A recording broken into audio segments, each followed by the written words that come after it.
The ship was dead. Knew this the moment his hunting vessel came close enough to see the holes in its side. The human transport had been torn apart by pirate weapons, left to drift in the cold emptiness between stars. His crew had found it by accident while tracking a different prey through the expanse. Stood 8 feet tall, his gray skin stretched over muscles that could crush stone. Bone blades grew from his forearms, sharp enough to cut through metal. His eyes could see heat in the darkness. He was Or, and his people were the greatest hunters the galaxy had ever known. Every species feared them. Every species respected them. This was simply the natural order of things. "Salvage rights," said Thresh, his second in command. "We can strip the ship for parts and sell them." Agreed with a low growl. The Or boarding party cut through the airlock and entered the dead vessel. The smell hit them immediately. Death, decay.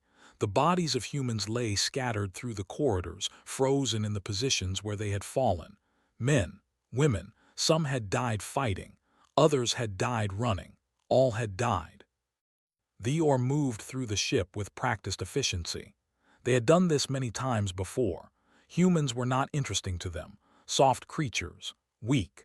They lived short lives and built fragile ships and died easily. The galaxy was full of species like them, and the Or paid them little attention. "Alpha," called one of his hunters from the cargo hold. "You should see this." Made his way through the corridors. The cargo hold was large, filled with supply crates and personal belongings. The humans had been colonists, he realized. Families moving to start new lives on distant worlds. Now they would never arrive. In the center of the hold, surrounded by dead adults, something moved. Stopped, his eyes adjusted, focusing on the small shape huddled behind a crate. It was a human child, a boy perhaps 11 years old by human counting. He was thin. His lips were cracked and dry. His clothes hung loose on his body, but he was alive. The child saw and did something unexpected. He did not cry. He did not beg. He picked up a jagged piece of metal from the floor and held it like a weapon. His hands were shaking, but his eyes were steady. He looked at and made a sound deep in his throat, a growl, a warning. The other hunters laughed. "Look at it," Thresh said. "It thinks it can fight us." "It will be dead within the hour," another hunter added. "Leave it. There is no profit in a dying child." Did not laugh. He walked slowly toward the boy, watching how the child shifted his weight, tracking his movement. The boy was afraid, could smell the fear coming off him in waves. But the boy did not run. He did not drop his weapon. He stood his ground and waited for death to come to him. Stopped 3 feet away and crouched down to the child's level. He studied the boy's face, the sunken cheeks, the dark circles under his eyes. This child had been alone for a long time, looked around the hold and began to understand. The water containers nearby had been opened and rationed. The emergency food supplies had been accessed. The child had figured out how to survive, alone, on a dead ship, for weeks. "How long?" asked in the common trade language. The boy flinched at the sound of his voice but did not lower his weapon. 23 days, he said. His voice was rough from lack of use. Thresh made a sound of disbelief. "Impossible. Human children cannot survive that long without adults." Ignored him. He continued to study the boy. 23 days. No food except emergency rations. Limited water. Surrounded by the bodies of everyone he knew, any other creature would have given up, would have curled into a corner and waited to die. But this one had not. "What is your name?" asked. The boy's grip on his weapon tightened. "Cole." Cole repeated. The human sounds felt strange in his mouth. "I am Alpha Hunter of the Or." "I know what you are," said. "I learned about your kind in school, your killers." "We are hunters," corrected. "There is a difference." "You're going to kill me." It was not a question. The boy had accepted his death. He was simply determined to face it standing up with a weapon in his hand. Felt something stir in his chest, an old feeling, one he had not experienced in many years. "Interest?" "No," said. "I am not going to kill you." He stood and turned to face his crew. They were watching him with confusion. Thresh stepped forward, his bone blades clicking together in agitation. Alpha, we cannot take a human child with us. It would be a waste of resources. The creature will die before we reach port, and even if it survives, what would we do with it? Sell it? Keep it as a pet? I am claiming salvage rights, said. Thresh blinked. On the ship, yes, of course, but on the child. The cargo hold went silent. Even the other hunters stopped their work to stare at their leader. Salvage rights on a living creature. It was legal, technically. Old laws from ancient times when the Or had taken prisoners and slaves, but no one had invoked such rights in centuries. You cannot be serious, Thresh said. I am always serious. He is human, weak, worthless. He will never survive on our world. Looked back at, the boy had not moved.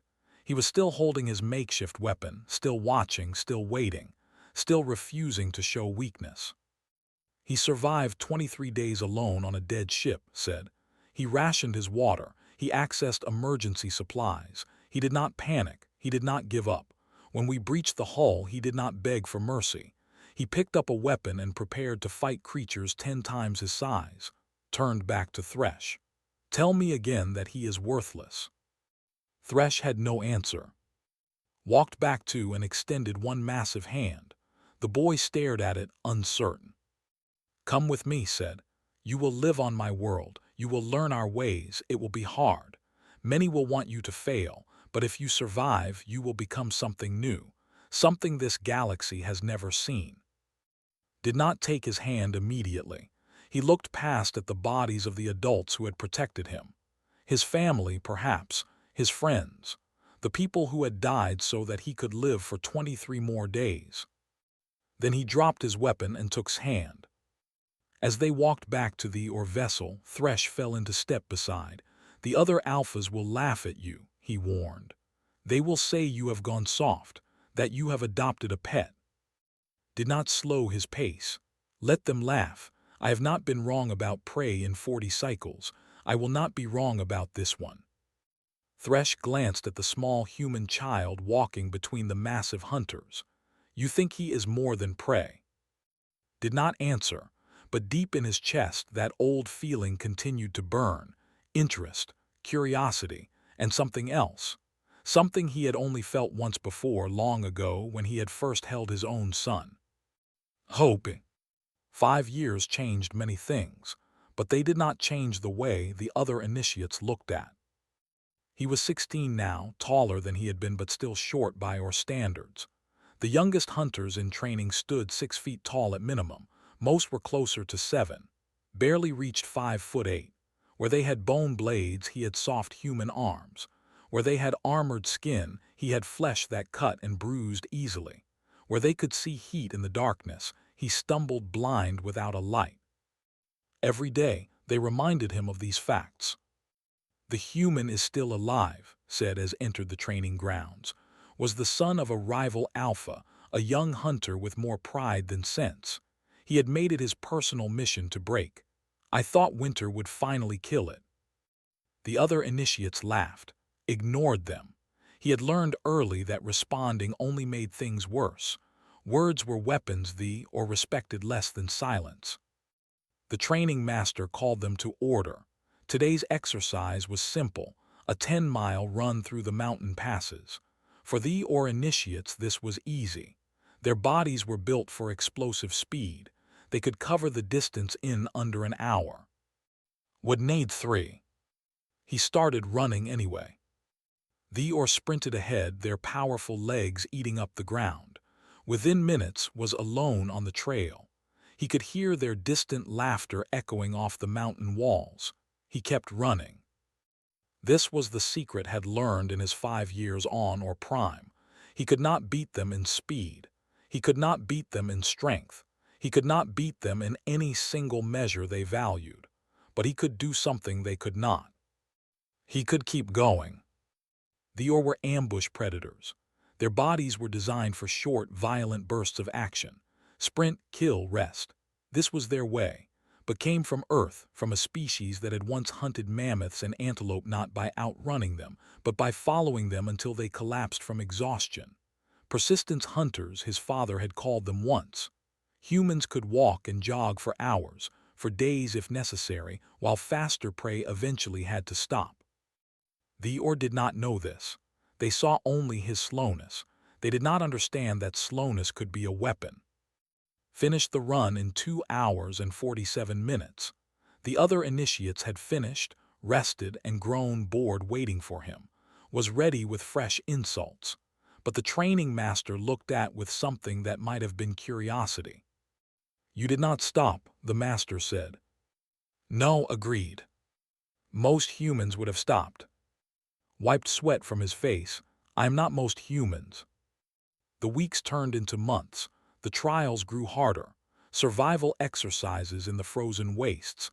Combat training against opponents twice his size. Hunting simulations where a single mistake meant pain and humiliation. Failed often. He bled often. He spent many nights in the medical bay, letting machines repair what the day had broken. But he never quit. Watched from a distance. He had given to the training program and stepped back, knowing that any visible support would only make things harder for the boy. The other alphas were already whispering that had grown soft, that he was wasting resources on a creature that would never amount to anything. Ignored them all. He had seen something in that cargo hold 5 years ago, and he was patient enough to wait for it to grow.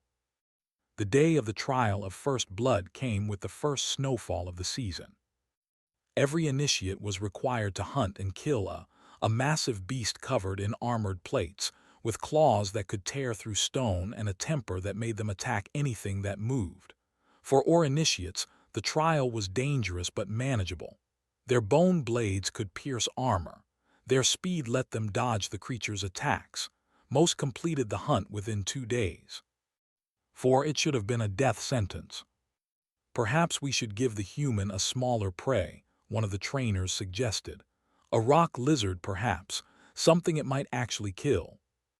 Laughed loudly at this. "Yes, let the human hunt something appropriate, a insect maybe, or a plant." Said nothing. He took the standard hunting kit, a knife, rope, basic supplies, and walked into the wilderness alone. 2 days passed. 3.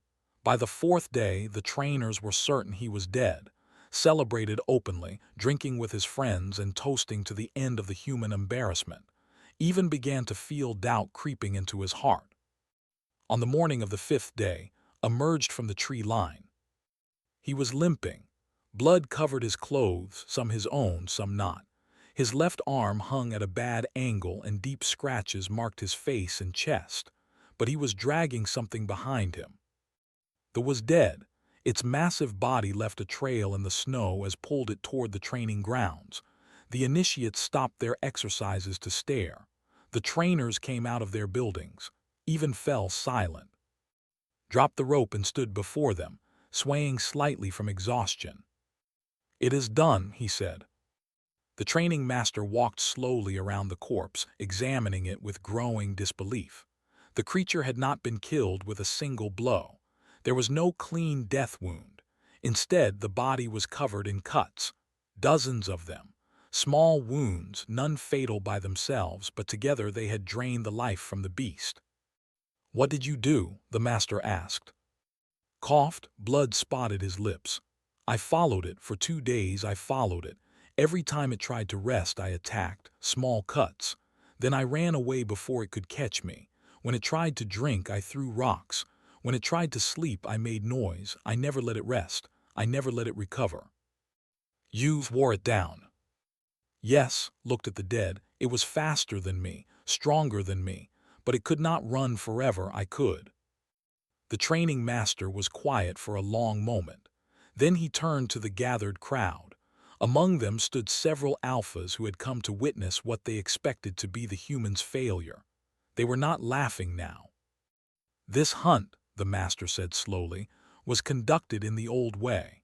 The way of our ancestors before we evolved our blades, before we became what we are today. This human has hunted as the first or once hunted." pushed forward, his face twisted with anger. This proves nothing. Any fool can chase an animal until it falls down. This is not skill. This is not strength. This is just stubbornness. Yes, said, stepping out of the crowd. All eyes turned to him. It is stubbornness. It is also patience. It is also will that was faster and stronger. Any reasonable creature would have accepted defeat and died, but refused. He looked at his fellow alphas, meeting their eyes one by one. Tell me, hunters, is that not what we teach? That the hunt is not over until the prey falls, that surrender is death? No one answered. Walked to and placed a hand on the boy's shoulder. Almost collapsed under the weight, but stayed standing through pure determination. You have passed the trial of first blood, said formally. You are no longer an initiate. You are a hunter. Nodded once, then fell forward into his arms, unconscious. As the medical team rushed forward, one of the older alphas moved to stand beside. He watched the human boy being carried away, and his face held an expression that might have been respect. That one will be trouble, the old alpha said. Smiled, showing teeth. Yes, but not for us. Was 22 years old when he learned that betrayal could come from those who shared your blood. Not his blood, of course. He was still human, still the strange, small creature that had somehow earned a place among the galaxy's greatest hunters. But after 11 years on or prime, he had come to think of his hunting band as family. They had trained together, bled together, hunted together. Some still looked at him with doubt, but most had learned to respect the human who refused to stop. The contract seemed simple. A border colony had been infested with parasitic creatures that burrowed into the minds of their hosts and formed a collective intelligence. Left unchecked, they would consume the entire population. The colonial government had hired its band to eliminate the nest before it could spread. 6 hunters made the journey, led them as always with at his side as second scout. Thresh had died 3 years ago in an unrelated hunt and had slowly grown into his role. The others were veterans, the tracker, the heavy fighter, and Morin, twin brothers who fought as one. They landed on the colony world expecting monsters. They found a trap instead. The ambush came from all sides. Not but or a full hunting party wearing the colors of a rival clan. Recognized their leader instantly, even before the bone blades caught the light. Had grown in the years since training. He was a full alpha now, leader of his own band, backed by his father's wealth and influence, and he had never forgiven for surviving. Take them, commanded, kill the hunters, bring me the human alive, I want to finish that one myself. The fight was brutal and short. His band was outnumbered 3-1. The colonial officials who had hired them stood watching from a safe distance, having taken bribes to arrange the ambush. This was not a hunt. This was an execution. Fought with everything he had, but even his tricks could not overcome such odds. A blow to the head sent him spinning into darkness. When he woke, he was lying in a collapsed tunnel beneath the colony, surrounded by 3 wounded hunters, Morin and was dying. The alpha lay against the tunnel wall, a poisoned blade buried deep in his chest. Or poison worked slowly, giving the victim time to feel every moment of their death. Without the antidote back on their ship, had maybe 6 hours to live. Hunters were searching above them, could hear their footsteps, their calls to each other, their confident laughter. They believed they had won. They believed it was only a matter of time before they found the survivors and finished the job. Was barely conscious, her leg shattered in the initial ambush. Morin had taken a blade to the stomach and was fighting to stay awake. Neither could walk, let alone fight. Was the only one still fully mobile, and he was facing an enemy force of at least 15 hunters. Leave us, said, his voice weak but steady. Find another way to the ship. Escape. Tell the council what happened here. Looked at the old hunter, the one who had pulled him from a dead ship, who had seen something in a frightened child that no one else could see, who had given him a life when by all rights he should have died. No, said. That is an order. I don't follow orders from dying men. He expected anger, instead laughed. It turned into a cough that brought blood to his lips, but when he looked at, his eyes were warm. What will you do, little hunter? Fight them all yourself. Was already moving, checking his weapons, taking stock of what they had. 2 knives, rope, emergency flares, medical supplies, not much, but enough. I'm going to get you to that ship, said, and anyone who gets in my way is going to regret it.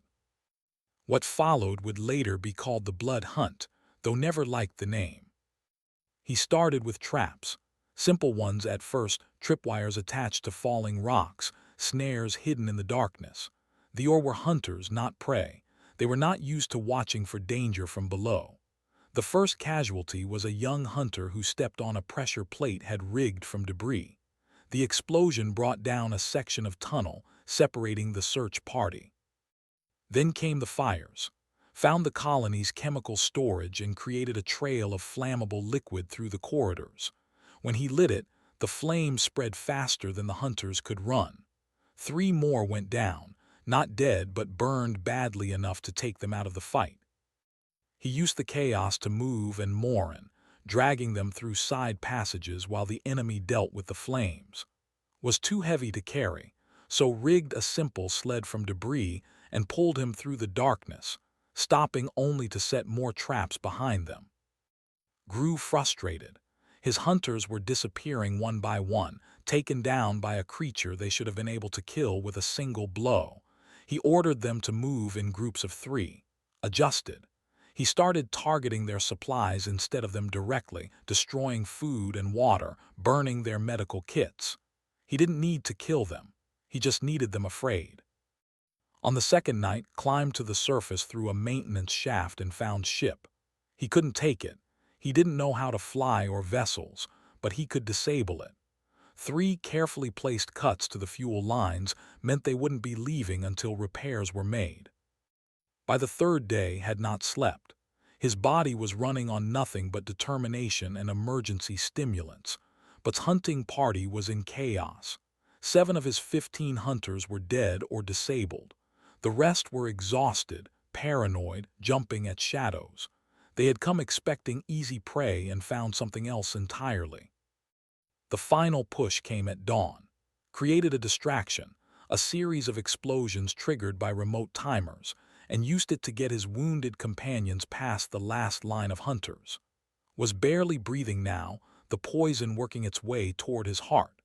Carried the massive hunter on his back for the final 100 meters, his legs screaming in protest, his vision blurring with exhaustion. The ship's medical bay was cold and sterile. Loaded the antidote into an injector with shaking hands and pressed it against his chest. For a long moment, nothing happened. Then the old Alpha took a deep, shuddering breath, and his eyes fluttered open. Whispered, "I told you I'd get you to the ship." His hand found his arm and gripped it with surprising strength. His lips moved, forming words in the ancient or tongue, the ritual language that was never spoken to outsiders, the words that bound hunters together in bonds deeper than blood. Didn't understand all of it, but he understood enough. Brother, hunter, pack. And Morin watched from their medical beds. They had heard the words. They knew what they meant. By the ancient laws was no longer a guest among thee, or he was family. "Will not let this stand," Morin said quietly. "When word reaches there will be consequences." Looked out the ship's window. In the distance he could see figures moving, the survivors of his hunting party regrouping. They would come for the ship eventually, but by then and his pack would be long gone. "Let him come," said, "I'm done running." Smiled, his eyes closing as the antidote pulled him toward healing sleep. "Not running," he murmured. "Hunting. You were always hunting. The galaxy just didn't know it yet." Stayed by his side as the ship lifted off, leaving the burning colony behind. He was exhausted beyond measure, wounded in a dozen places, forever changed by what he had done. But for the first time since that dead ship 11 years ago, he felt like he was exactly where he belonged. reached or primed 3 days before, and his wounded companions. 3 days was enough time to poison the well. By the time ship landed at the capital, the story had already spread through the Council of Alphas, had painted a picture of human treachery, claiming that had led them into a trap, that he had secretly allied with the colony's enemies, that the deaths of loyal or hunters were on his soft, alien hands. It was a lie. Everyone who had been there knew it was a lie. But lies could be useful, especially when they confirmed what many already wanted to believe. The council chambers were ancient, carved from the heart of a mountain that had witnessed the birth of our civilization. 30 alphas sat in a circle of stone seats, their bone blades gleaming in the torchlight. At the center stood, still healing from his wounds, facing accusations that could end his life. "The evidence is clear," declared, standing across from him. "This human has always been a corruption among us. My father warned years ago that taking in such a creature would bring only shame. Now we have proof." "We have your word," replied from his seat among the alphas. He was still weak from the poison, but his voice carried across the chamber. "The word of the one who arranged the ambush. The word of the one who paid colonial officials to betray us." "Careful, old hunter, your judgment is compromised. Everyone can see how you favor this thing." The council muttered among themselves. Some looked at with contempt. Others seemed uncertain. A few, those who had watched its rise over the years, remained silent and thoughtful. The eldest alpha raised a hand for silence. Was ancient even by our standards, his skin pale and his bone blades dulled by age. But his mind was sharp, and his word carried the weight of centuries. "We have two stories," said, "two truths that cannot both be true. Words alone cannot settle this. The old laws must decide."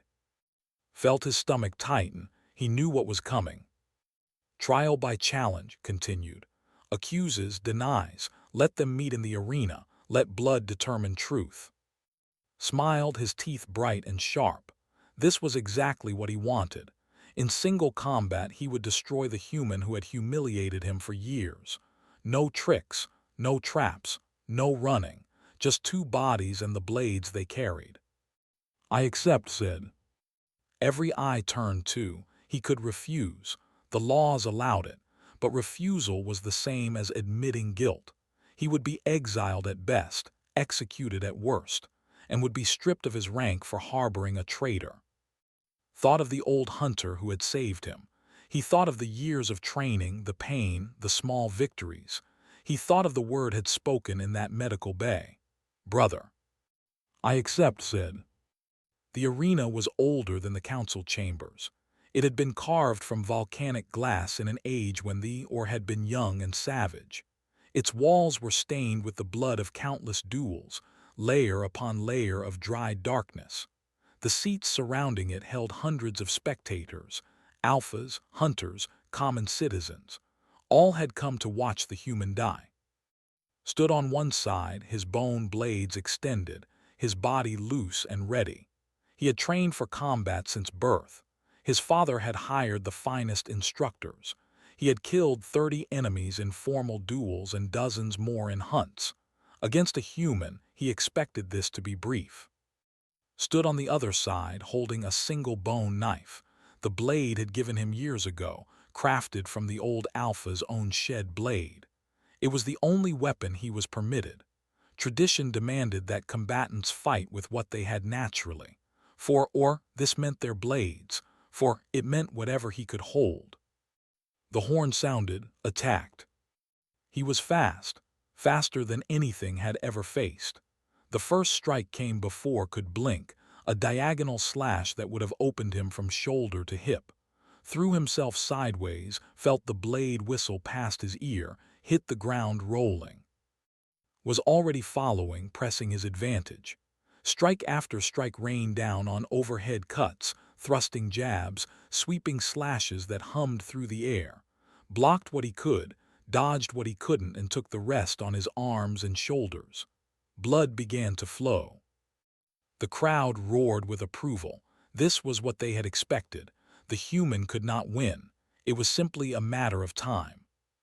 But time was exactly what was counting on. He did not try to match speed. He did not attempt clever counterattacks. He simply stayed alive. Every blow landed cost him energy. Every chase around the arena drained his reserves. The body was designed for short bursts of violence, not extended engagements, just had to last long enough. Realized what was happening after the first 10 minutes. The human was barely fighting back, just defending, retreating, making him work for every wound. Rage flared in his chest. This was not how the duel was supposed to go. The human should be dead, should be begging, should be broken. "Fight me," screamed. "Stop running and fight." Said nothing. He kept moving, kept bleeding, kept making chase him. 15 minutes, 20. The crowd grew quiet. They had never seen a duel last this long. His movements began to slow. His breath came harder. His strikes lost their precision as exhaustion crept into his muscles. He was not used to this. No opponent had ever lasted long enough to tire him. Saw it happening and felt hope kindle in his chest. His body was screaming with pain. He had lost count of his wounds, but he was still standing, still moving, still refusing to fall. At the 30-minute mark, made his mistake. He put everything into a final charge, a killing blow meant to end the duel with a single strike. His bone blade thrust forward, aimed at its heart. Did not dodge, he stepped into the blow. The blade punched through his shoulder, missing his heart by inches. Pain exploded through his body. But now he was inside his guard, closer than the oar's long arms could reach. Drove his knife into the nerve cluster at the base of skull. His body went rigid. His arms dropped to his sides. He collapsed to his knees, paralyzed from the neck down, staring up at with shocked eyes. The arena fell silent. Stood over his fallen enemy, swaying, barely conscious. Blood poured from the blade still buried in his shoulder. By tradition, he should deliver the killing blow, a quick strike to end his life and seal his victory. He did not. Instead, he stepped back. He met the eyes of the watching alphas, the hunters, the citizens who had come to see him die. "I have proven I can kill him," said. His voice was rough but steady. "I do not need to prove I will. The hunt is over." He looked down at its paralyzed form. "He is not worth eating." The insult landed like a physical blow. Among thee, or to be declared unworthy of consumption, was the deepest shame possible. It meant the defeated was not even good enough to become part of the victor. They were refuse, waste, nothing. Tried to speak, to rage, to protest, but his body would not obey. He could only lie there as turned and walked away. The eldest alpha rose from his seat. His ancient face held an expression no one had ever seen before. "The challenge is concluded," announced. "Has proven his truth.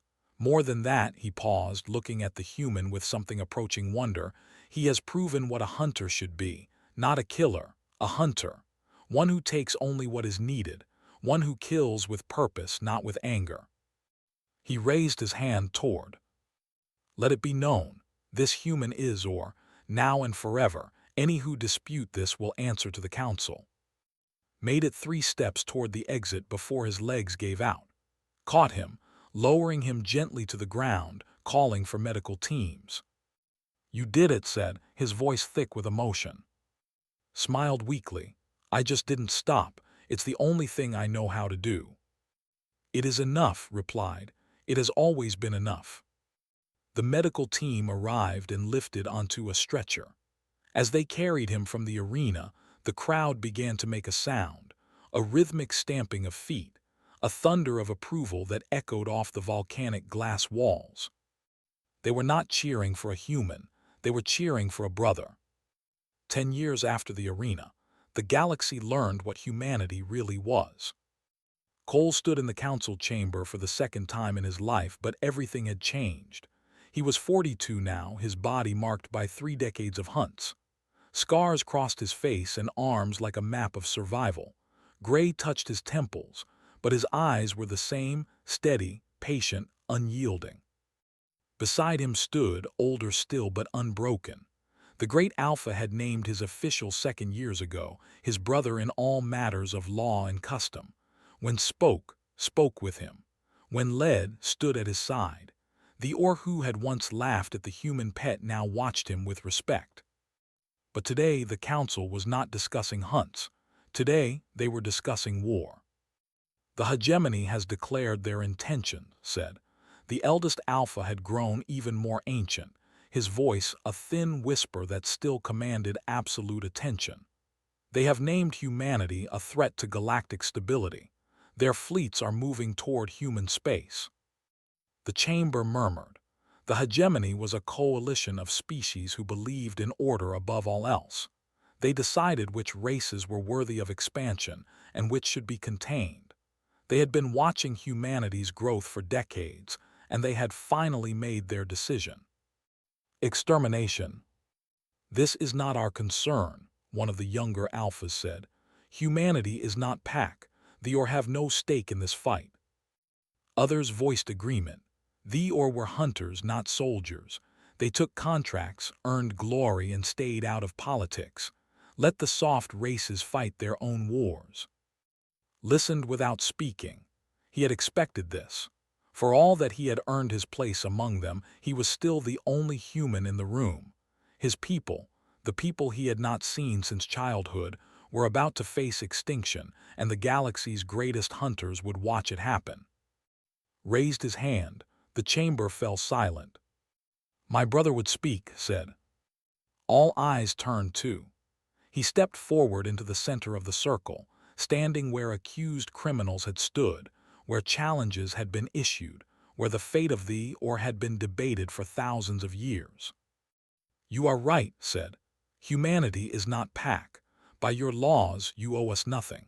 You could sit here in comfort while the hegemony burns our worlds and kills our children, and no one would call you cowards. It is simply not your fight. He paused, letting the words settle. But I would ask you a question. Why do you hunt? The Alphas exchanged glances. The question seemed too simple. Glory, one answered, to prove our strength. To test ourselves against worthy prey, added another. To honor our ancestors, said a third. Nodded. And what happens when there is no worthy prey left? When the galaxy is nothing but soft creatures who pose no challenge?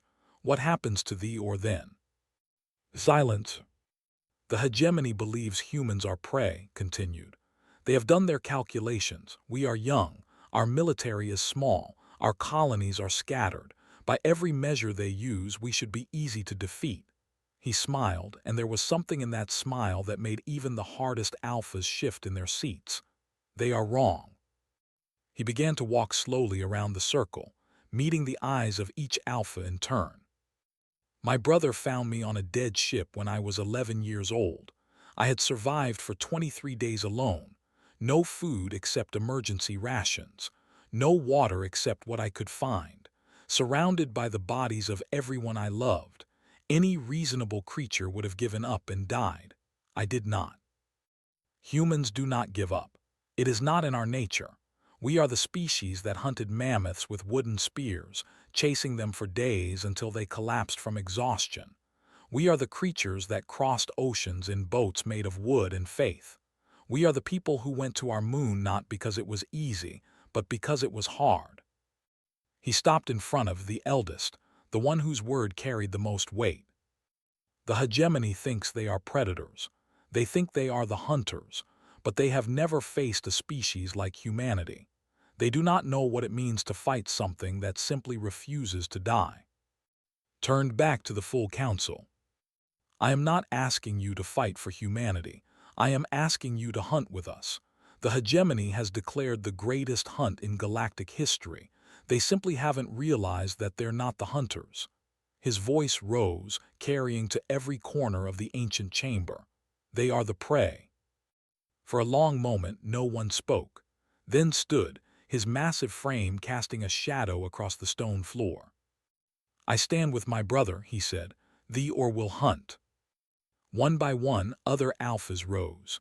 Not all of them, but enough. was the last, pushing himself up on ancient legs, his dulled bone blades catching the torchlight. "It has been too long since we had worthy prey," the eldest said. "Let us remind the galaxy what thee or truly are." The war lasted 8 months. The hegemony had expected a quick conquest. They had calculated human military strength, mapped their defenses, predicted their responses. Everything suggested that humanity would fall within weeks. They had not calculated for persistence. Human fleets fought and retreated, never allowing decisive engagement, always bleeding the enemy and withdrawing. When the hegemony conquered a world, they found the population already evacuated, leaving nothing but scorched earth and booby traps. When they pursued, they found themselves stretched thin across supply lines that human raiders struck without warning. And behind the humans came the Or. The galaxy's greatest hunters treated the war as the ultimate hunt. They stalked hegemony command vessels, boarded their stations, eliminated their leaders with surgical precision. Where humans were water, wearing away at stone through endless patience, the Or were fire, striking sudden and devastating blows that left the enemy reeling. Together they were unstoppable. The hegemony surrendered on the 243rd day. Their military was shattered. Their leadership was decimated. Their belief that they could predict and control the galaxy was broken beyond repair. And humanity's place among the stars was secure forever. Stood on Earth for the first time since he was 11 years old. The sky was blue. He had forgotten how blue Earth's sky could be. The grass was green beneath his feet, and the air smelled of growth and life and home. 31 years had passed since pirates had torn apart his colony ship and left him to die. In that time, he had traveled further than most humans could imagine, but he had never come back here. Stood beside him, towering over the human crowds that had gathered to see the alien hero who had helped save their species. The old Alpha was gray now, moving slowly, but his eyes were still sharp. He had insisted on making the journey despite his age. He wanted to see where his brother had come from. Children gathered at the edge of the landing area, staring at the massive Or with a mixture of fear and fascination. One small boy, perhaps 7 or 8 years old, found the courage to approach. "Are you really an alien?" he asked, looking up at. Nodded to his brother, lowered himself carefully to one knee, bringing his face closer to the child's level. "I am Or," he said in his deep, rumbling voice. "We are hunters." The boy pointed at, "And he's your friend." Shook his head slowly. "He is my brother." The boy's face scrunched in confusion. "But he's human." "Yes," agreed, and something warm entered his ancient eyes. "He is human. That is why he is strong." Put a hand on shoulder, helping the old hunter back to his feet. Together, they stood watching the sun set over a world that barely remembered, a world he had helped save. Ships from a dozen species orbited overhead. Some were allies, some were former enemies, all were watching. Humanity's role in the galaxy had changed forever. They were no longer the young species, the weak ones, the prey waiting to be culled. They were hunters now. "What will you do?" asked quietly, "now that the war is over?" Considered the question. He could stay here on Earth, reconnect with a species he had left behind as a child, build a new life among his own kind. But Earth no longer felt like home. Home was a hunting ship flying between the stars. Home was the cold mountains of Or Prime. Home was wherever his brother stood. "There will be other hunts," said. "Other prey, other challenges." Smiled, showing teeth. "Yes, there always are." They stood together in silence as the stars came out, two brothers from different worlds, bound by something stronger than blood. Behind them, the children were still watching, still wondering, still dreaming of the adventures that lay beyond their small blue world. One day, some of them would follow in footsteps. They would leave Earth and find their place among the stars. They would show the galaxy what humanity could be. Not prey, never prey. Hunters. And it had all started with one frightened child who refused to die, and one ancient predator who saw something in him that no one else could see. A brother,